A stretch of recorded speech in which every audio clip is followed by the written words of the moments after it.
dulu itu setelah liputan masuk laci ya, di dokumen aja nggak terpublish. Akhirnya kita mencoba mempublikasikan dengan Pak Ratno. Kita udah Pak TV Parlemen, kita ada 11 komisi kan dulu dengan keputusan kru, ya udah kita publikasikan aja melalui atau media cetak, kerjasama sama TV itu TV swasta baru belum ada, buat TVRI lah kerjasama dulu. Lambat tahun sudah mulai tuh Pak Asep. Jadi ekspektasi dari anggota pun, wah ini bagus sih siaran TV ya, terus berkembang. Nah, di situ berlanjut tuh, semakin berkembang. Pak Ratno waktu itu kami sempat di cut off sebentar karena ada urusan manajemen ya dulu Pak Asep. Jadi saya sambil curhat sedikit ya.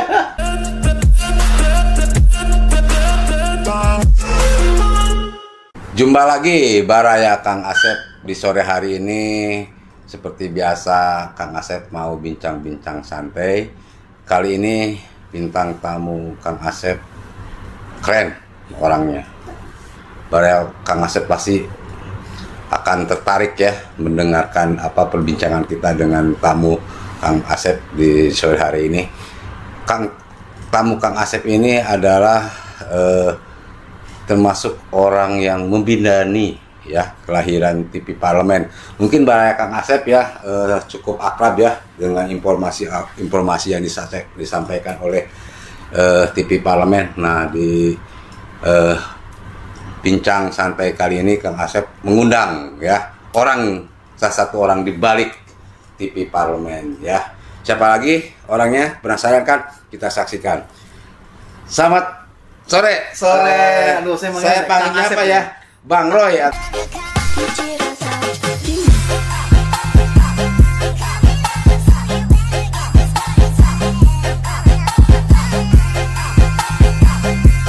Nah, Bang Roy ini ya, Roy ya. Siap, Kang. Orang yang di balik TV Parlemen ini kan, seragamnya kan TV Parlemen. Oke. Sehat? Alhamdulillah sehat Kang Asep. Bahagia? Bahagia selalu. Oke, ya sesuai dengan moto Kang Asep ya. Sempat kedekan juga nih diundang ke sini nih. Sesuai dengan motonya. Sesuai dengan motonya ya, kebahagiaan. Biar nggak penasaran Baraya Kang Asep, coba deh cerita Bang Roy. Wah, kenapa sih kok tertarik di dunia apa ya kita sebut broadcasting ya, entertain. Coba cerita. Siapa tahu menginspirasi Baraya Kang Asep yang masih muda-muda ya, ingin berkarir ya di dunia dari awal gitu ya. Di dari awal. Sejarah singkat sih. Ya, sejarah singkat. Terima kasih Kang Asep. Awalnya sih saya pribadi ya melihat sebuah tayangan di televisi atau film gitu ya. Tadinya memang kurang interest di bidang broadcasting dan entertain. Kemudian saya cari tahu, bahkan menyaksikan langsung, mengikuti langsung produksi sinetron atau film. Akhirnya waktu itu saya sempat mau diterima di perusahaan penerbangan di bandara Soekarno-Hatta. Akhirnya saya berpikir, aduh kayaknya bukan passion saya gitu kan. Akhirnya saya cut off di situ, memutuskan. Walaupun orang tua sempat, kenapa berhenti gitu? Karena itu bukan passion saya. Akhirnya saya keluar, padahal itu tinggal tanda tangan final udah done, tinggal kerjalah besok lah gitu. Akhirnya saya memutuskan enggak, coba saya mencari jati diri sendiri. Akhirnya saya siap terjun ke dunia entertain, mencoba mencari sesuatu. Akhirnya saya ikut teman dan ikut sineas ya, pekerja film atau sinetron gitu. Akhirnya saya tertarik di situ Kang Asep. Bagaimana secara praktek langsung, tapi saya harus mengenyam nih sekolah apa yang mendukung ini gitu loh kan. Akhirnya saya berpikir, saya sekolah perfilman Usmar Ismail di Kuningan, sinematografi. Ini bagian dari IKJ bukan? Berbeda ya? Mentornya orang IKJ senior semua. Cuma kalau di IKJ itu kan di akademik S1, di sana hanya 1 tahun. Tapi mentornya itu orang-orang senior IKJ yang di sana. Di sana juga saya banyak belajar ya tentang. Jadi sinematografi itu emang belajar ya secara formal ya secara formal diajarkan, dan di situ agak lumayan sulit lulusnya. dari 40, 20 orang yang sharing. Alhamdulillah saya lolos. Artinya itu tahun berapa? Tahun 2000. Bang Roy. Oh, tahun 2000 ya. Tahun 2000. Iya. 98, 99. Berarti 23 tahun yang lalu. Iya. Berarti sekarang udah cukup tua ya. Ya, berarti ini mereka sih bermuda ya. Iya kan, tapi mukanya masih segar ya. Nah, itulah kalau orang entertain, broadcasting kelihatan muda ya. Lanjut.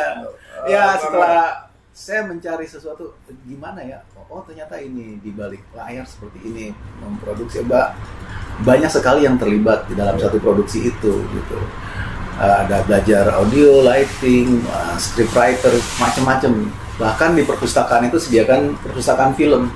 Kita mau nonton film non market ya, film budaya. Tapi kami dididik di sana itu untuk sebisa mungkin kreatif. Arti kreatif itu ada 5 orang yang sama dengan case yang sama, tapi harus berargumen berbeda. Tapi sebentar saya potong, Bang Roy ya, karena begitu ya. Entertain itu kan bagian dari berkesenian. Iya, betul. Sebenarnya emang kata kunci dari berkesenian itu adalah kreativitas. Ya kan? Kreativitas sebenarnya akan membuat sebuah karya seni itu menjadi indah. Kan ini kan bukan persoalan pekerjaan teknis atau pemikiran. Art itu lebih dikedepankan. Lanjut, Bang Roy. Ya, jadi setelah saya belajar di sana bagaimana meng-create suatu produk, program apa aja, misalkan iklan atau sinetron atau feature dokumenter. Nah, di situ mentor-mentor senior ya, orang IKJ di sana, Pak ada Adi Artomo, ada Pak Hartanto, mereka orang dosen IKJ. Di situ kami dididik, artinya bagaimana tadi menumbuhkan sense of art gitu kan, nilai-nilai seni. Sempat saya dikasih tugas dulu ya, itu karena teman-teman di sana tuh merasa tertantang kalau bikin kesalahan dikasih tugas. Suruh foto gedung BEJ sore hari 3:30, bayangannya harus jatuh ke barat misalnya. Nah kayak gitu-gitu kita nggak terpikirkan tuh Pak Asep. Jadi ada hal-hal yang challenge buat saya, ini kok aneh gitu. Bahkan kita ditontonin film sampai 4 jam, ini apa sih yang udah, karena kan gitu, oh ternyata ini. Dari situ loh Pak Asep. Jadi buat teman-teman generasi muda atau yang apalagi sekarang udah teknologi sudah canggih ya Pak Asep, banyak kok. Dulu fotografer, sekarang photoshopper. Karena banyak aplikasi-aplikasi yang bisa cutter. Nah, sekarang kan sudah berkembang teknologi. Kalau dulu kan fotografer ya fotografer. Sekarang photoshopper kalau menurut saya, artinya udah tinggal dipoles mau ini, dulu kan kita pakai light meter, mau foto pakai diukur cahayanya. Sekarang kan serba instan karena industri yang sudah berkembang. Nah, kalau tapi meskipun industri berkembang gitu ya, tools berkembang ya, software, tapi kan tetap art itu dibutuhkan, gitu kan. Art tetap itu yang membutuhkan kan gitu. Karena art itu yang kreativitas tadi. Kalau yang biasa-biasa aja kan ya sama, saya juga menggunakan, tapi kan saya nggak terlalu mentah-mentah, ya kan. Tetap saya edit juga gitu. Gitu ya. Kang Asep latar belakang seni rupa kan. Terus jadi jangan dibalik. Saya yang mewawancarai ya. Ayo lanjut kan bisa dapat ilmu juga dari Kang Asep. Kan dengan latar belakang lihat banyak seni rupa ini menurut saya menarik. Banyak art di sini gitu loh. Saya juga dulu kan nanti mau ngapain sekolah di sini? Nanti goalnya kemana kan sih bingung. Tapi karena dapat rekomendasi dari rekan, udah lu belajar di situ. Tapi banyak ilmu yang saya dapat ya. Sampai saya juga mentor saya dulu udah almarhum, dia orang dokumenter boleh bilang pertama di Indonesia ya. Karena dia dulu karya-karya dia dijual ke Jepang, ke Eropa tentang alam di Indonesia. Akhirnya, waduh ilmu gue gimana nih, mau diapain ilmu saya nih, saya gitu kan. Akhirnya saya sekolah lagi S1 komunikasi jurnalis. Nah di sana itu akademi S1. Jadi dulu diploma 1 sinematografi, S1 komunikasi jurnalistik. Cocok banget ilmunya. Jadi nih banyak kan penasaran kan seperti apa sih karya yang udah dibuat Bang Roy. Nih saksikan video berikut ini ya. Halo, apa kabar pemirsa? Kembali bersama kami di Suara Dapil, Suara Daerah Pemilihan. Saat ini tim Suara Dapil berada di Maumere. yang merupakan salah satu daerah pemilihan dari Nusa Tenggara Timur 1 yang meliputi Flores, Alor, dan Lembata. Namun sebelum mengikuti seluruh rangkaian kegiatan Suara Dapil, baiknya kita saksikan dulu profil Dapil NTT 1 berikut ini. Setelah melakukan wawancara, Pak Melki mengatakan Ibu Menteri Keuangan menuju pesawat yang akan kembali ke Jakarta. Di tengah rintik hujan, kami berkesempatan untuk berbincang langsung dengan Pak Melki Mekeng terkait kegiatan Pak Melki yang mengadakan acara sosialisasi dana desa di Maumere, Nusa Tenggara Timur. Oke pemirsa, sekarang tim Suara Dapil sudah berada di Provinsi Nusa Tenggara Timur terkait dengan kehadiran Menteri di Provinsi Nusa Tenggara Timur, tepatnya di Maumere. Nah sekarang saya bersama Pak Melkias Markus Mekeng. Pak, kita sambil jalan Pak, bisa diceritakan tadi Pak kegiatan tadi Bu Menteri khususnya di Kabupaten. Ya, Bu Menteri ini kali kedua dia datang ke Kabupaten Sika. Ya. Dan dengan datangnya seorang menteri ke daerah, dia langsung melihat keadaan di daerah. Oke Mas, ngiri Mas, ngiri. Oke. Matusnya Mas, tunggu di sini nggih. Nggih. Tunggu Mas. Halo, apa kabar pemirsa? Kembali bersama kami di Suara Dapil, Suara Daerah Pemilihan. Saat ini tim Suara Dapil berada di daerah pemilihan Jawa Timur 4 yang terdiri dari Kabupaten Lumajang dan Kabupaten Jember yang diwakili oleh Bapak Saiful Bahri Ansori dari fraksi Partai Kebangkitan Bangsa dan juga anggota Komisi 1 DPR RI. Sebelum mengikuti seluruh rangkaian kegiatan Bapak Saiful, jangan kemana-mana, tetap di Suara Dapil, Suara Daerah Pemilihan. Halo, apa kabar pemirsa? Kembali bersama kami di Suara Dapil, Suara Daerah Pemilihan. Kali ini tim Suara Dapil berada di Provinsi Sulawesi Tengah, tepatnya di Kota Palu. Saat ini kami berada di jembatan Ponu Lele yang menghubungkan Palu Barat dan Palu Timur. Namun sebelumnya, kita ikuti profil Sulawesi Tengah berikut ini. Oke, lanjutkan Bang Roy, kenapa tadi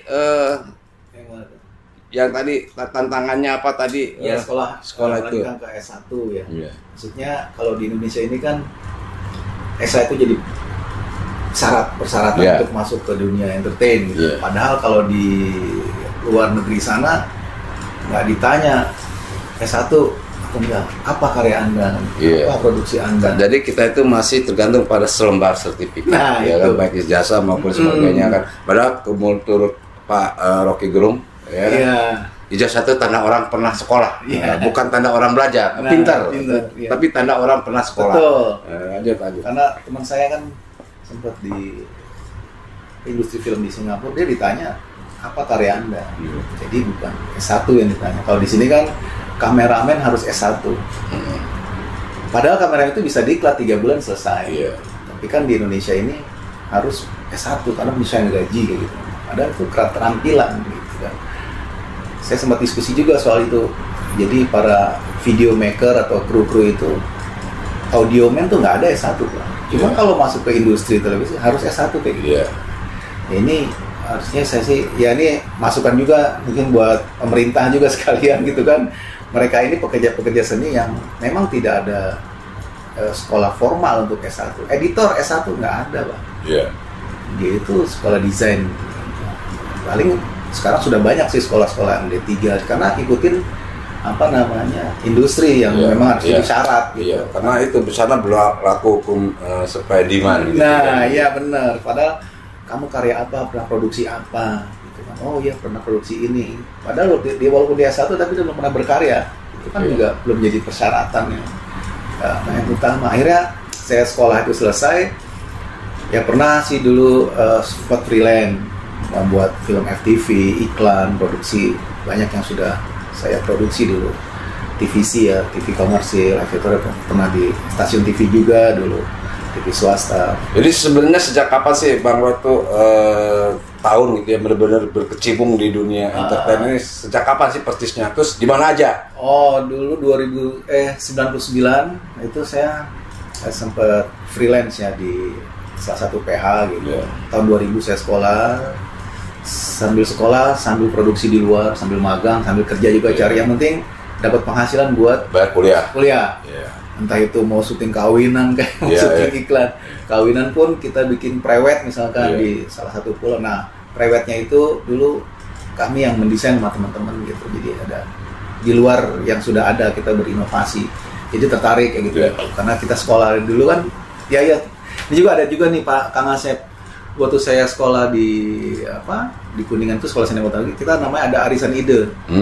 Wah keren juga nih arisan ide itu. Maksudnya gimana tuh arisan ide itu?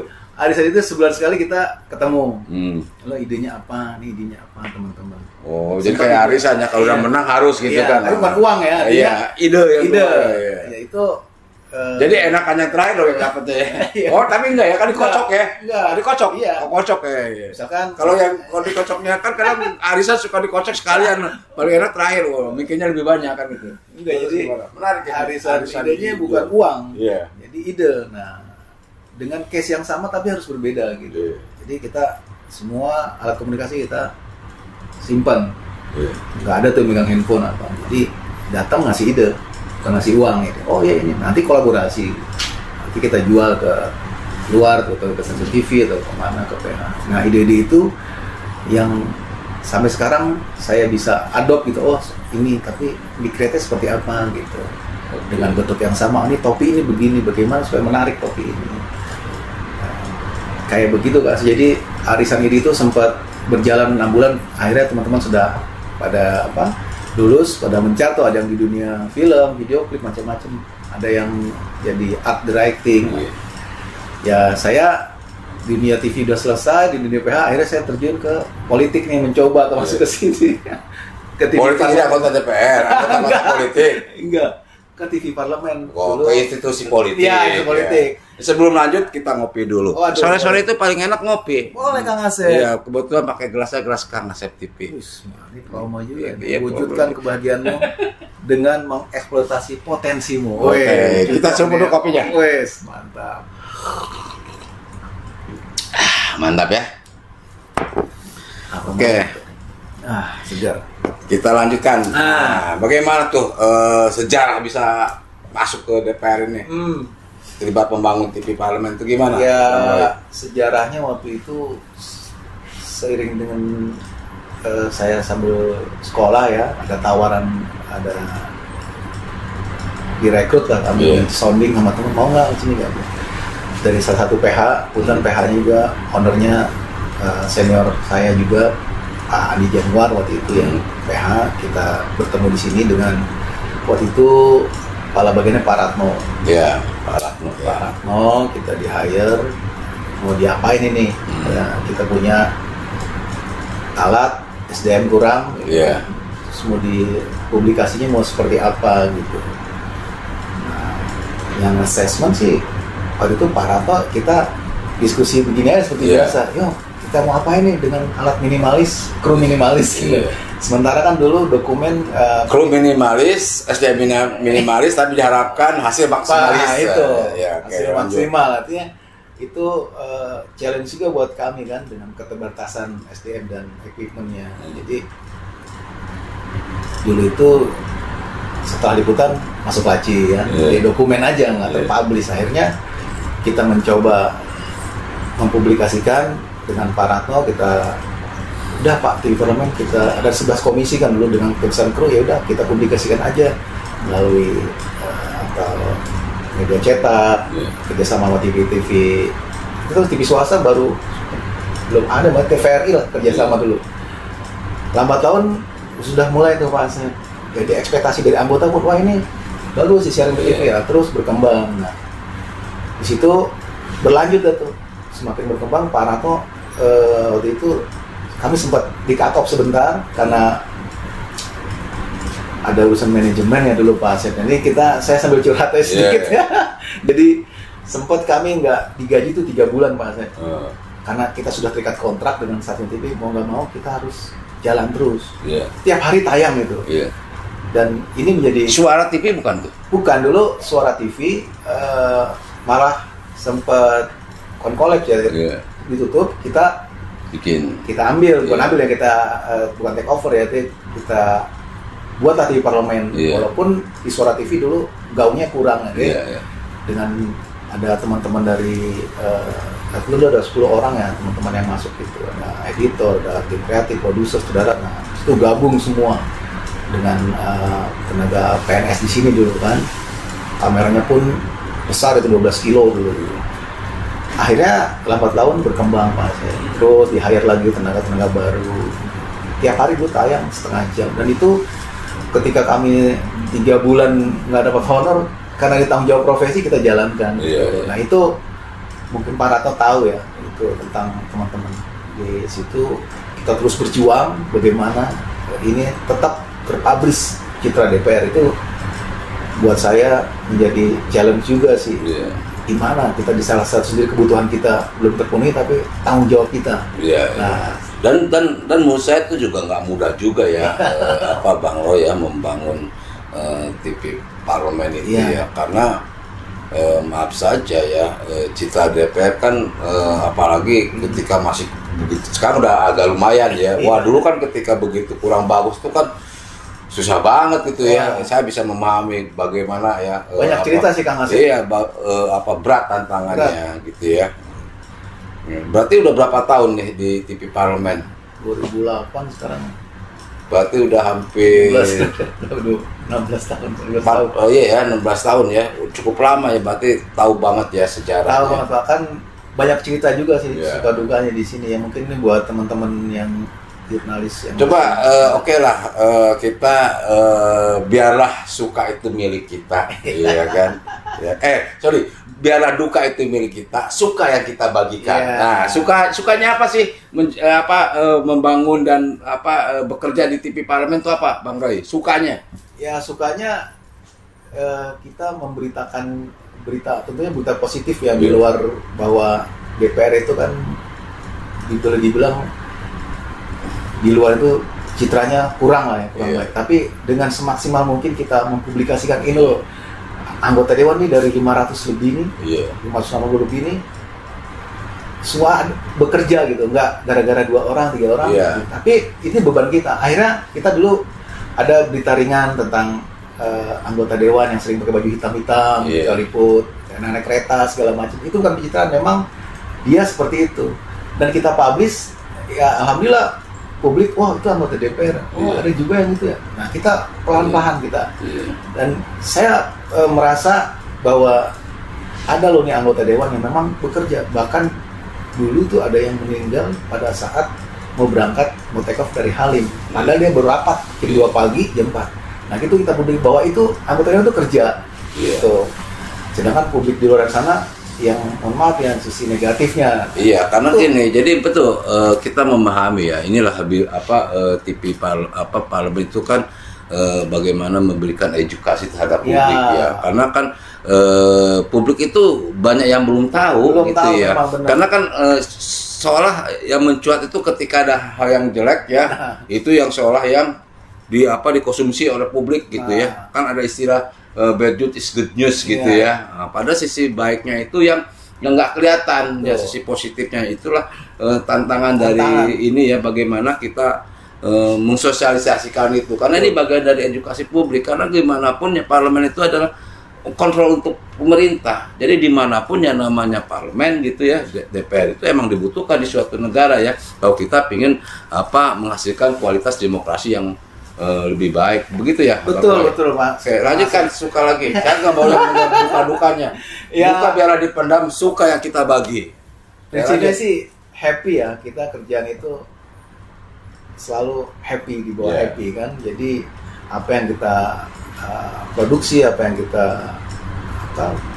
publikasikan itu memang buat kami itu citra positifnya dewan, terutama apa sih, gimana cara buat undang-undang itu seperti apa. Kan di publik kan nggak tahu. Oh ini ternyata dari pemerintah usulannya, oh ini DPR, prosesnya seperti ini, jangka panjang, ada perdebatan, ada apa. Nah di situ publik tahu. Nah, berlama ini kan undang-undang ombudsman misalkan, itu kan dari awal sampai endingnya itu kita live streaming bisa. Jadi sampai Menko Pak Erlangga Hartarto itu, Menko Ekonomi itu, ya terima kasih ke TV Parlemen karena proses semua dikawal, kami kawal gitu. Jadi publik pun tahu, sampai usernya misalkan para buruh menyaksikan itu. Nah inilah di era ini bisa dilihat langsung, dan apresiasi pun ya itu dari Menko, karena kita mengawal itu dan semua terbuka. Gitu. Jadi publik juga bisa menyaksikan di live streaming. Kalau waktu era saya dulu kan, wah bagaimana caranya ini? Akhirnya para bapak bikin website internet. Kalau paling nggak ada yang bisa dilihat sama anggota, oh iya nih ada rilis beritanya. Nah, dari hal yang seperti itu, lambat tahun dengan teknologi yang udah semakin high end ya, teknologi digital ini ya, terus berkembang dan sekarang alhamdulillah saya cukup merasa senang gitu dengan perkembangan TV Parlemen saat ini dengan didukung teknologi, peralatan dan SDM-nya gitu. Dan begini ya tadi buat baraya Kang Asep juga ya, kalau emang berminat ya tentang baraya-baraya muda yang mau berkarir di dunia entertainment. Tadi kan Bang Roy bilang live streaming ya. Nah kadang live streaming itu kan waktunya itu kan bisa pagi sekali ya, bisa malam menjadi. Jadi kalau emang mau bekerja di dunia entertainment itu jangan dianggap seperti kerja kantoran. Berangkat jam 7, jam 8, jam 14, pulang jam 4 ya. Betul nggak? Betul, Ya, betul. Karena ya begitu. Berita itu kan, kejadian itu kan nggak bisa diatur gitu. Kadang ada yang emang jadwal, ada yang tidak terjadwal. Itulah salah satu tantangan kalau emang mau bekerja di dunia entertain. Iya, apalagi di dunia jurnalis ya. Iya, jurnalis ya. Itu kan bukan sekedar passion juga dibangun, artinya sense of jurnalisnya juga mesti ditanam. Nah, bagaimana yang mencari value berita itu? Nah, sense of newsnya harus dibangun, nggak sekedar gugurin kewajiban selesai sudah. Tapi ini kan butuh seperti pelukis ya, dia kan punya rasa. Mungkin Kang Asep kan bisa melukis tuh, itu pakai rasa Pak. Kang Asep. Begitu juga kita berkarya atau melakukan peliputan, punya rasa juga di situ. Kalau nggak dibangun rasa itu susah. Jadi ya udah, tadi Pak Asep kan berangkat jam 8 pulang, udah selesai. Padahal kita banyak yang bisa kita gali di situ. Gitu. Kreativitas itu tidak melihat batas ruang dan waktu, umur, usia nggak melihat itu. Jadi bisa mengeksplor teman-teman, apalagi anak muda sekarang kan sumbernya udah sangat mudah dicari. Gitu, tinggal googling, cari, wah begini, tinggal meng-create, apalagi banyak YouTuber sekarang, konten kreator udah banyak sekarang. Kalau ada di DPR juga YouTuber yang bagus, namanya Dodi. Dia YouTuber juga. Oh, YouTuber juga ya. YouTuber juga. Terus dikembangkan sih kayak gitu-gitu tuh dibutuhkan apa ya? Kalau merasa dia punya passionnya di situ, ya apalagi talentnya di situ, ya kita kembangkan gitu. Nggak bisa dipaksakan atau latar belakangnya bukan itu dipaksakan, bukan entertain atau jurnalis. Jadi agak setengah hati bekerja kan. Ini namanya kita, apalagi menjaga nama institusi ini lebih penting lagi, kita menjaga nama institusi ini. Kalau attitude dia punya karya bagus tapi attitude-nya nggak bagus, bahaya juga loh kita. Nah ini juga harus seimbang, apalagi ini kan di lembaga negara, kita harus jaga itu buat teman-teman. Ya TV Parlemen ya, secara personal kita bekerja, tapi secara itu sih kita harus jaga marwah DPR gitu, teman-teman yang bekerja di TV Parlemen atau di biro. Bijak sekali nih ya Bang Roy ini ya. Oke, pertanyaan penting. Apa sih harapannya Bang Roy terhadap TV Parlemen ke depannya? Ya, harapan saya dengan semakin bertambahnya sumber daya manusia, ya didukung juga teknologi ya, peralatannya saya harap juga peralatannya mengikuti gitu, ya, teknologi yang high end lah teknologinya. Kemudian juga teman-teman di TV Parlemen terus berkarya, artinya melakukan informasi, publikasi, pemberitaan untuk mengangkat citra Dewan. Kemudian juga saya berharap sih TV Parlemen ini menjadi TV nasional, punya channel sendiri gitu. Jadi itu ekspektasi kami sih dari dulu. Kita berharap menjadi siaran nasional, jadi TV nasional. Jadi orang tinggal klik, wah channel segini, TV Parlemen punya channel sendiri. Jadi itu harapan saya. Jadi itu mungkin ya. Ya, tinggal ini kan ada proses politik, regulasi kan? kali ya. Ya, proses politik kan, harus regulasi ya. di Komisi 1 misalkan, para pimpinan kita untuk mendorong agar TV Parlemen ini jadi channel tersendiri nasional seperti di parlemen luar negeri kan. Dan menurut saya itu bagus ya, artinya edukasi publik ya tentang DPR ya kan semakin masif ya. Ya tentu artinya nanti kualitas demokrasi kita semakin lebih baik. Baiklah Baraya ya, Baraya Kang Asep, sebelum mengakhiri ngobrol santai ini, saya ingin menanya nih ke Bang Roy di luar terkait profesi tadi, ya kan? Iya. Ya berarti kan biasanya kan kerja penat, ya namanya kerja penat lah, harus fit dan sebagainya. Hobi apa sih Bang Roy? Waduh. Ada punya hobi nggak? Hobi ada sih, hobi ya olahraga, dengerin musik ya hobinya. Olahraga apa yang ditekuni sekarang? Udah agak vakum sih bulu tangkis ya. Bulu tangkis ya. Karena cedera. Kalau nggak salah dulu didikannya Lim Swicking ya. Kalau saya dengar itu katanya dulu didikannya Lim Swicking ya. Ya pasti mainnya di kantor badminton. Karena cedera ankle Kang Asep, jadi sempat vakum dulu, sempat gabung sama Press Room, pernah dapat peringkat juga tuh gabung sama Press Room, alhamdulillah dulu tahun 2012 kalau nggak salah. Ya hobi yang lain ya olahraga. Ya jogging paling ya. Sederhana. Karena penting kan sehat ya. Kalau kita sehat, kita fit, artinya kerja bagus ya. Berarti kan pikiran jernih, artinya bisa menghasilkan karya-karya yang lebih bagus. Tadi musik, ya. Senang musik apa? Bermain musik juga atau menyanyi atau mendengarkan saja, Bang Roy? Ya, listener juga. Jangan pencipta lagu nih. Enggak. Ya dengerin musik sambil dulu pernah nyanyi juga, belajar nyanyi sih dikit-dikit, pernah ngisi waktu kosong ya. Iya. Sempat. Katanya saya dengar pernah duet sama Arman Maulana ya. Iya kan? Ya Gigi ini pernah duet sama Arman Maulana ya. Tapi karena lebih passionnya di entertain ya, di broadcasting ya udahnya di dalamnya broadcasting ya. Iya, Pak. Oke. Jadi demikian Baraya Kang Asep ya, bincang-bincang sore hari ini. Mungkin mengakhiri, ada yang ingin disampaikan ke Baraya Kang Asep ya terkait dengan bahwa kerja ya tadilah bahwa ternyata kerja berdasarkan passion itu lebih enak. Iya. Mungkin ada kata-kata yang buat Baraya Kang Asep. Ya buat pemirsa Kang Asep. Ilmu yang bermanfaat itu ilmu yang berfaedah untuk orang lain. Pekerjaan yang baik adalah pekerjaan yang diselesaikan. Udah itu aja dari saya. Singkat, padat, jelas ya. Jadi demikian ya Baraya Kang Asep ya. Demikian bincang-bincang di sore hari ini dengan Bang Roy ya. Jadi itu ya, ketika kita punya potensi ya. Tadi Bang Roy potensi di bidang entertain. Kemudian diterjemahkan ke dalam kerjanya. Jadi kerja sesuai dengan passionnya itu lebih menarik dan lebih membahagiakan. Betul kan? Bahagia kan? Ya itu karena eksplorasilah, wujudkan kebahagiaanmu dengan eksplorasi potensimu.